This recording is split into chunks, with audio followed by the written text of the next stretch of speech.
After getting kicked out of school, Wednesday Addams is sent to Nevermore Academy by her parents, Morticia and Gomez. The school is run by Principal Weems and sits just outside the quiet town of Jericho. Nevermore is a boarding school made for misfits, outcasts, and kids with supernatural abilities. When Wednesday arrives, she's introduced to her quirky new roommate, Enid Sinclair, a werewolf who still hasn't gone through her first transformation. She's also visited by Miss Thornhill, the science teacher and dorm mom known for wearing bright red boots. Before heading out, Wednesday's mom gives her a lucky necklace and tells her to keep it close. While touring the campus, Enid shows her the different cliques of the school. There are the Fangs, Furs, Scales, and Stoners, which are vampires, werewolves, sirens, and gorgons. But high school drama is the last thing on Wednesday's mind. She's haunted by painful psychic visions. Things take a darker turn when Sheriff Alpin from Jericho finds the shredded body of a hiker in the woods, adding to a list of deaths he thinks are tied to the school. Back at Nevermore, Wednesday clashes with the popular student Bianca. Not long after, she's nearly crushed by a falling gargoyle but is saved just in time by her classmate Xavier. Later, while resting in her room and working on her novel, Wednesday finds Thing, a living, severed hand her parents secretly sent to keep an eye on her. She threatens to trap it in a drawer, but then makes a deal. In exchange for freedom, Thing becomes her loyal sidekick and actual helping hand. All of this unfolds just days before the local Harvest Festival. Wednesday starts her court-ordered therapy sessions with Dr. Kinbot in Jericho, but doesn't stick around. She slips out and stops by a coffee shop where she meets Tyler, the barista, who also happens to be the son of Sheriff Galpin. Tyler is instantly drawn to Wednesday, but his dad isn't a fan. The sheriff accuses Wednesday's father of being a murderer. At the Harvest Festival, Tyler secretly hands Wednesday a file on her dad's criminal past, hoping it will help her somehow. Later, while escaping from a bunch of bullies, Wednesday runs into a classmate named Rowan and suddenly has a vision of him dying soon. She follows him into the woods. Clearly distressed, Rowan lashes out at Wednesday, claiming she's destined to destroy the school. He shows her a ripped page from an old book that hints at an ancient prophecy. Before anything else can happen, Rowan is suddenly torn apart by a huge supernatural creature. It leaves Wednesday unharmed and vanishes into the forest. Now holding the mysterious page, Wednesday starts reflecting on her strange first week at Nevermore and realizes more mysteries are coming. The events roll on at Nevermore as students get ready for the Poe Cup, a wild canoe and foot race with no rules that honors the creepy poet. Things take a weird turn when Rowan suddenly shows up at school, totally fine and acting like nothing happened. No one believes Wednesday's story about the monster, except Tyler, who listens and tries to comfort her. Later, Principal Weems corners Wednesday about her visions and tells her Rowan's been expelled, though she doesn't say why. Rowan is then seen heading to Burlington train station, but ducks into a bathroom where he changes his appearance and eventually becomes Principal Weems. Trying to find answers, Wednesday and Tyler search the woods and come across Rowan's broken glasses. Touching them triggers another vision where Wednesday sees the mysterious book again. She learns that the book is connected to a hidden student group called the Nightshades. After teaming up with Enid to win the Poe Cup and publicly embarrassing Bianca, Wednesday spots a strange symbol carved into a statue of Edgar Allan Poe. That night, she sneaks out and follows the trail. It leads her into a secret passage under the school and down to the Nightshade library. While searching the shelves, she finally finds the book from her vision,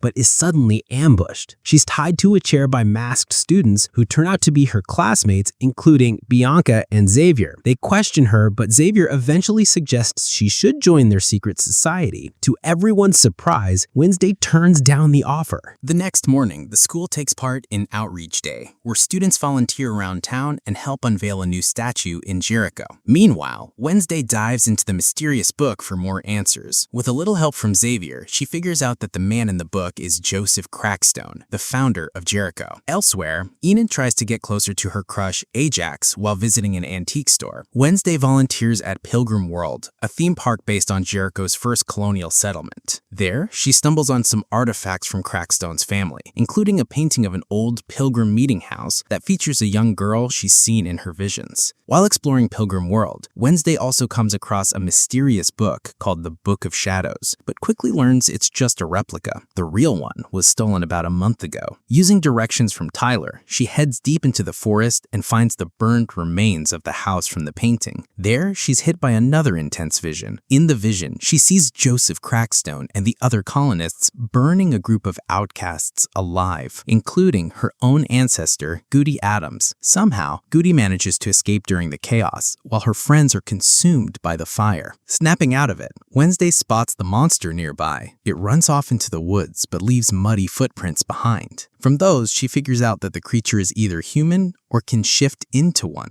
Xavier shows up in the woods and warns her not to fully trust her visions, saying they're shaped more by emotions than logic. To finish Outreach Day with a personal statement, Wednesday and Thing team up to burn down the new statue of Crockstown, which draws the attention of the always suspicious Principal Weems. That same night, the monster attacks again, this time killing a squatter living near the old Pilgrim meeting house. But before dying, the victim manages to stop a few photos of the creature, giving Sheriff Galpin some chilling evidence to work with. As most of Nevermore gears up for the Raven dance, Wednesday keeps digging. She breaks into the coroner's office hoping to find more clues. Back in her dorm, she and Enid go through everything they've gathered and realize that all of the monster's victims had body parts surgically removed. Now suspicious of Xavier, Wednesday follows him into the woods where she discovers a hidden shed. Inside is his personal art studio filled with detailed drawings of the monster. Wanting backup, she brings Eugene from her beekeeping club into the investigation. Together, they find the monster's lair and even recover a broken claw. Using that as leverage, Wednesday pressures Sheriff Galpin into running a DNA test comparing the claw to a bloody rag that belonged to Xavier, but the results come back as inconclusive. With no other option, she agrees to go to the dance with Tyler. Meanwhile, Eugene returns to the forest on his own and catches someone setting fire to the monster's hideout. As the Raven dance gets going, there's some romantic tension between Bianca, Xavier, Tyler, and Wednesday. But the rest of the students are enjoying the party. That is, until the bullies from Jericho show up for payback. They hijack the sprinklers and soak everyone in red paint, creating a blood-like downpour. While the dance erupts into chaos, Wednesday is hit with the vision of Eugene in danger. She immediately runs off to help him. Enid uses the moment to reconnect with Ajax, and the two finally share a kiss. Sadly, by the time Wednesday reaches Eugene, it's too late. The monster already attacked him and left him badly injured and unconscious. When Parents' Weekend arrives, Morticia, Gomez, and Pugsley visit Nevermore. Wednesday decides it's time to dig into the rumors about her father's supposed murder charge from decades ago. During a tense family therapy session, she confronts Gomez using the criminal file Tyler gave her. It claims he killed a rich Jericho resident named Garrett Gates over 30 years back. Morticia gets upset and cuts the session short, but Wednesday is determined to find the truth. Feeling responsible for what happened to Eugene, she goes to visit him in the hospital, but he's still unconscious. Back at school, lunch is interrupted by Sheriff Galpin, who shows up to arrest Gomez for Garrett's murder after some new evidence is found. With her husband locked up, Morticia finally tells Wednesday the real story. She says she killed Garrett in self-defense after he stalked and harassed her, but Gomez took the fall to protect her. Still suspicious of the official story, Wednesday decides to dig deeper. In the middle of the night, she sneaks into the morgue and examines Garrett's body. She finds proof that he was poisoned, meaning neither of her parents were fully responsible for his death. Feeling confident, Wednesday and Morticia confront Jericho's mayor, Noble Walker, who was the sheriff back when the murder happened. He admits everything. Garrett was sent to the Raven dance by his rich and hateful father to poison the Nevermore students, but the poison vial shattered in his own pocket. In exchange for covering it up, Walker was promised the position of mayor and kept the truth buried for decades. The Addams family agrees to keep his secret, but only if all charges against Gomez are dropped. Walker agrees. As Parents' Weekend drops up, Wednesday and her family part ways on good terms with their relationship mostly patched up, but peace doesn't last long. Wednesday stumbles across an old Nevermore yearbook and realizes that Principal Weems is a shapeshifter. Putting things together, she accuses Weems of faking Rowan's survival by posing as him to keep the students calm. Shockingly, Weems admits it, but says she did it only to protect the school. Before Wednesday can argue more, they're interrupted by something much bigger. Outside on the lawn, someone has set fire to the grass, spelling out a message that warns fire will soon rain on the school. On Wednesday's birthday, her friends throw her for a surprise party at the abandoned Crockstone greenhouse. She's not thrilled, but the night takes a strange turn when she finds an old tomb marker that matches the fiery message from Parents' Weekend. When she touches it, she's thrown into a vision. There, Goody Addams appears and shows her the Gates family mansion, claiming it holds the secret to ending the Crockstone legacy. Later, when Wednesday tries to follow Mayor Walker to find out more about the mansion, he's suddenly hit by a car and rushed to the hospital in critical condition. Principal Weems responds by putting the school on lockdown. Miss Thornhill tells Wednesday to focus on her novel, but that's not happening. Wednesday tricks Enid and Tyler into helping her sneak out, and together they head to the Gates mansion that same night. Inside, they find a ton of disturbing evidence. The car that hit the mayor, a jewelry box that belonged to the supposedly dead Laurel Gates, a hidden altar, even the missing body parts from the monster's victims. Before they can process it, the monster attacks. It scratches Tyler and chases them out of the house, but by the time Sheriff Galpin shows up to check out the mansion, all the evidence is gone. Everything has been cleaned out, which makes him doubt Wednesday even more. Back at Nevermore, Principal Weems lets Wednesday off with one final warning: step out of line again and she's expelled. But Enid is less forgiving. She calls Wednesday out for using people and moves out of their shared dorm. Trying to make sense of what they found, Wednesday goes back to the jewelry box and discovers a hidden compartment. Inside are secret photos of her. This means someone inside the mansion has been watching her every move. And just as the pieces start to come together, the day ends with another blow. A mystery figure sneaks into the hospital and murders Mayor Walker. All of Jericho grieves the death of Mayor Walker, but Wednesday knows she's getting close to the truth. Things take a turn when her oddball Uncle Fester secretly shows up at Nevermore for a short visit. He identifies the monster as a rare creature known as a hide. To learn more, he points her to the diary of Nathaniel Faulkner,